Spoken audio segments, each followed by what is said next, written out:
Hello there, and welcome to Weird Music on the Glumburger channel. This is of course the peculiar show, diving into unusual albums of all sorts basically. So, today we have a requested episode, which comes from commenter TR, who requested this album many months ago, to be honest with you. Oh goodness, but I'll say here though, this album is so strange and esoteric that it took me a really long time to actually articulate my thoughts into words. Like I just kept coming, like I listened to this album, wrote some things down, but then I couldn't finish the script basically. I just couldn't articulate it all, and I had to kind of come at it from a different angle eventually, and finally we're here now. I finally got something I think we can present to you now. Oh, goodness. But yeah, I do apologise that it's taken so long for this request to come out. So what do we have here? We have a very experimental record that I would maybe summarise as a sound collage free jazz field recording record. And I feel that doesn't even do it justice, so let's just get on with it, shall we? Today I present to you Basil Kirchin's album, Quantum, a journey through sound in 2 parts.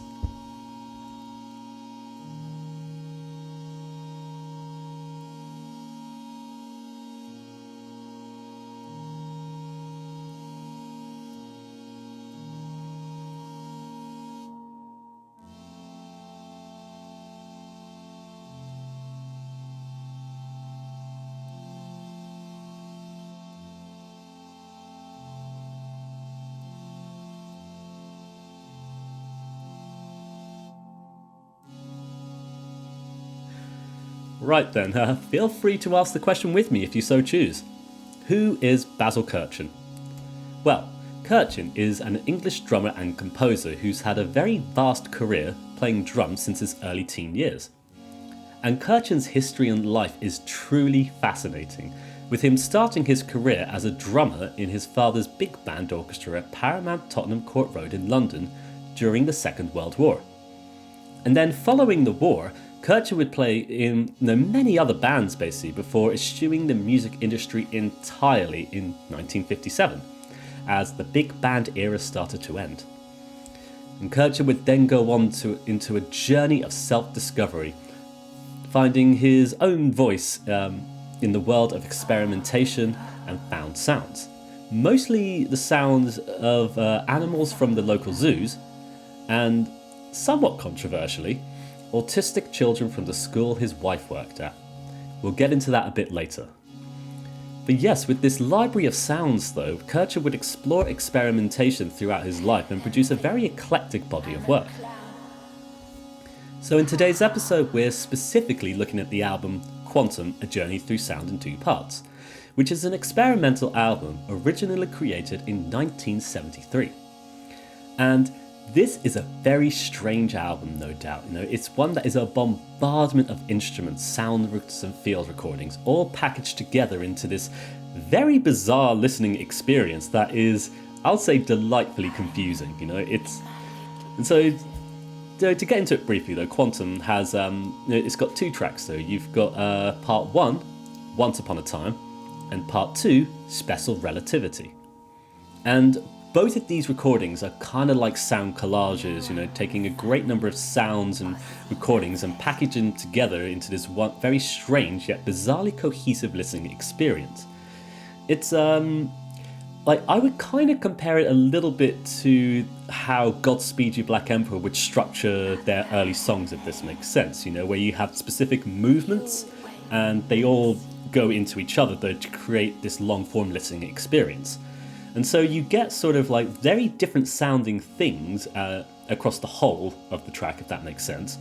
But they do all slide into each other in a sort of very weirdly cohesive way, and it paints this very strange and confusing story.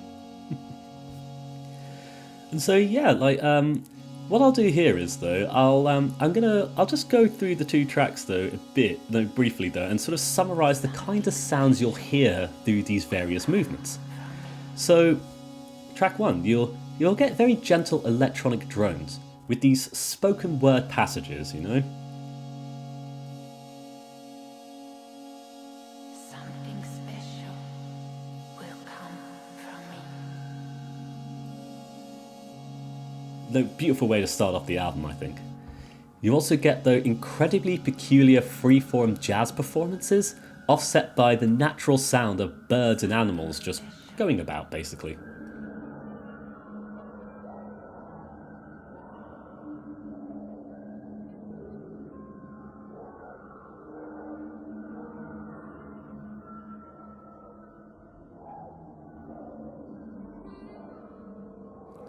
And then you get esoteric abstract notes of varying instruments set alongside the guttural growling of lions and or tigers?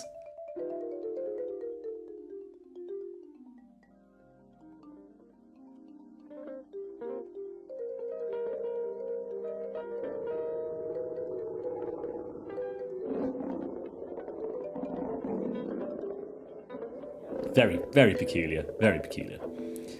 And as mentioned previously though, the sounds of autistic children making the most peculiar and unique sounds and vocalizations, which is, you know, a truly fascinating movement in this whole piece.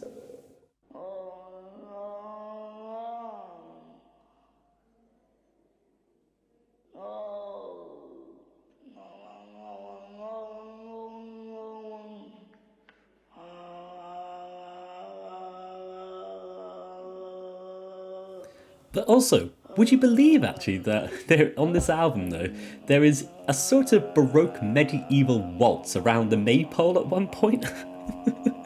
Like, trust me, it's there. It's how I would describe it, to be honest with you.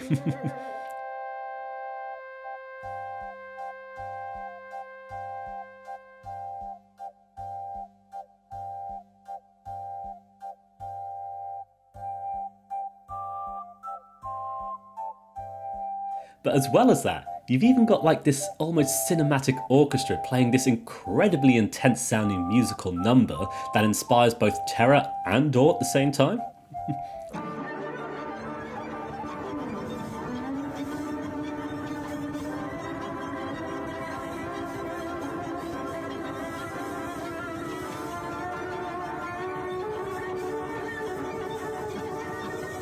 And then, what else do we get? You get further vocalizations offset by the continuing rumble of drums that just never seems to want to stop.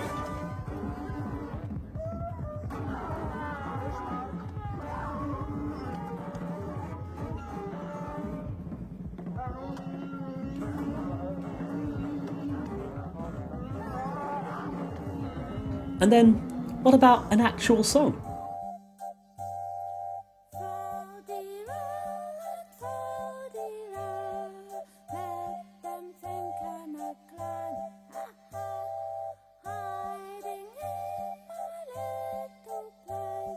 It's all there. It's all there, mixed together into this incredibly peculiarly weird fashion that makes the whole thing sound weirdly coherent for some reason. And I think it's fascinating and how unusual it is, how you get all these very disparate seeming sound sources that have been cobbled together to create something so wholly different and unique. And it is truly a listening experience that is unlike anything I've ever come across in my years of reviewing music. And so, yeah, like, what I find quite unusual when listening to Quantum is that, you know, I can follow along to it, you know, and then as I'm listening to the various movements and stuff, my brain just starts to pick apart little bits here and there. And so I end up thinking to myself like, oh, that sounds like something Luke Ferrari would have done, or oh, that sounds like a very abstract freeform jazz solo, or oh, that sounds like the scene from a movie. And yet it's always something so different what I'm being reminded of in each of these different movements though. And yeah, there's always this other element though, this different angle I feel that Kirchin has pursued that makes it sound so different to everything else though. Like, the whole aesthetic of this album, it's one that is constantly shifting and changing, taking you along this incredibly mysterious journey that feels and sounds so weirdly cinematic. And yeah, like as you go along though, got this whole story is being painted with these musical collage, and it's one that's so vividly interesting to follow along to as you progress along the lengthy runtimes. And man, what a peculiar like sources of sounds too. And yeah, we'll go into the use of autistic children. It's perhaps one of the things that really stands out on this album, though, and actually something that was seen as rather controversial at the time. But I think there's something arguably, both interesting and kind of human about the way it's being presented by Kirchin here. Like, it's not being done as a sort of like, making fun of people kind of thing way, if that makes sense, but rather an expression of something very unique. And as well, though, like according to Kirchin himself, he said in his own words, "I was fascinated by the sounds they make when they try to communicate. The melodies that they sing, no normal, with the greatest respect, human mind could think of such intervals as they pitch and sing and the flood it comes out with, and it's emotional." And I can see what Kirchin's trying to express here with those words, that there's something so unique, so human about, these very peculiar vocalizations, and presenting it in this, this rather joyous way, if that makes sense. Like it creates such a very vividly interesting experience for us that's so wonderfully engrossing and esoteric. And so yeah, this is, without a doubt, this is one of the most baffling and yet engrossing records I've ever come across, and I feel very fortunate to have been introduced this by our commenters, so thank you very much there. But yeah, listening to Quantum, it does exactly what it says on the tin. It takes you across this eclectic journey of sound that keeps exploring new and different avenues around each and every corner.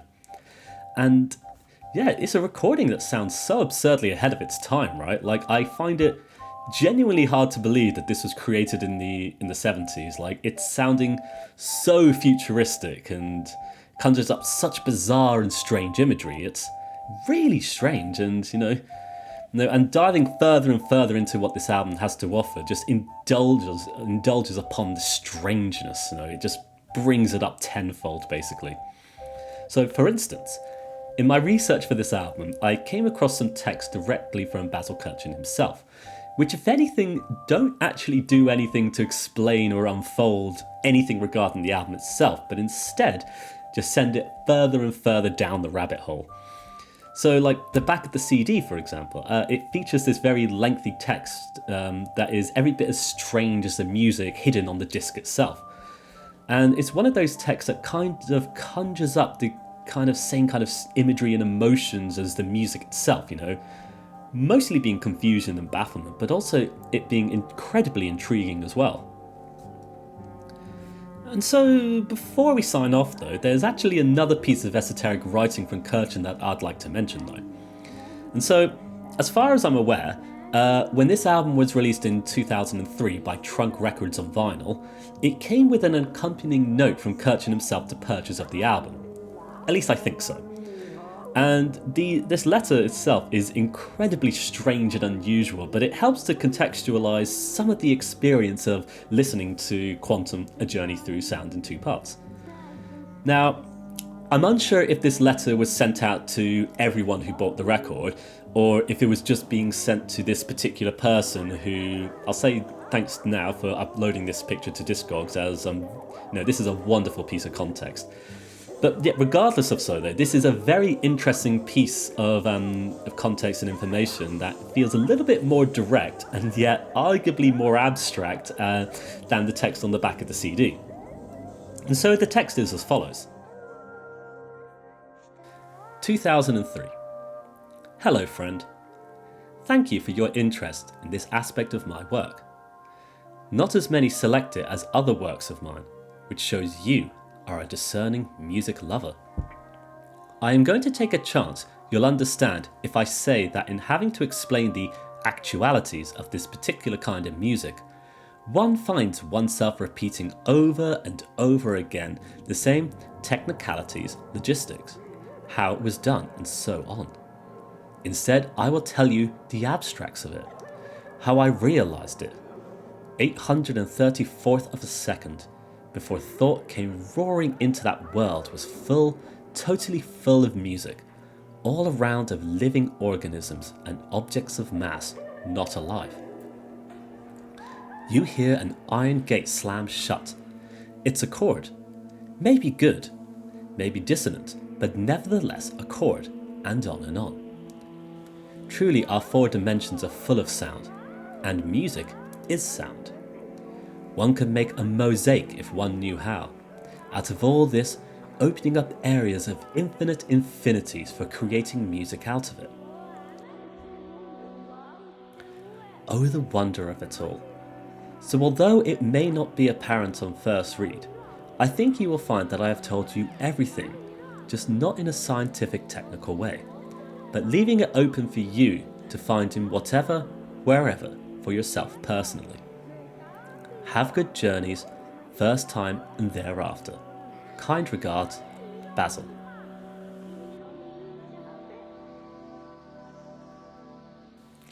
And so, yeah, with that we have a very strange piece of context that further pushes this album into the realms of mystery, making it so much more strange and esoteric, right? And I feel like this is, this is a very obtuse way of Kirchin simply explaining his process, though. The results of his process in general, if that makes sense, It's the idea that, all around us there's a multitude of occurrences constantly happening, all full of sound, which in their own unusual way make a kind of music of its own. And so when we look at quantum, the joining together of, disparate sound sources ranging from field recordings to actual instruments, all performing strange and unusual sounds in of themselves, we end up with these incredibly strange and unique soundscapes that create their own world entirely, one that we get to explore and discover through our experiences of simply hearing the music itself. And I think with that we're going to come to the end of today's episode of Weird Music. I have already apologised for how long this episode's taken to come out, but I'll keep apologising again, because it did take a very long time. But something about this album, though, was just really stumped me when I tried to dissect it, basically. And yeah, I kind of had to just change my angle in terms of how I looked at it, and trying to look at the whole picture, if that makes sense. The thing as a whole, if that makes sense. It kind of made it a bit easier in the end, and I don't know if I've done it any justice, but we got there in the end, basically. But yeah, this is truly a wonderful and experimental album, though, that just does so many different things that creates this very wholly unique experience for you, the listener of this piece. And what a journey it is. It is one that really puts me into these peculiar states of mind when sitting down and trying to comprehend it all. It's absurdly interesting and definitely a perfect recommendation for weird music. So once again, thank you, TR, for both your suggestion and your patience. And with that, I hope you have enjoyed today's episode of Weird Music. I wish you all the best, take care, and bye-bye for now. Bye-bye.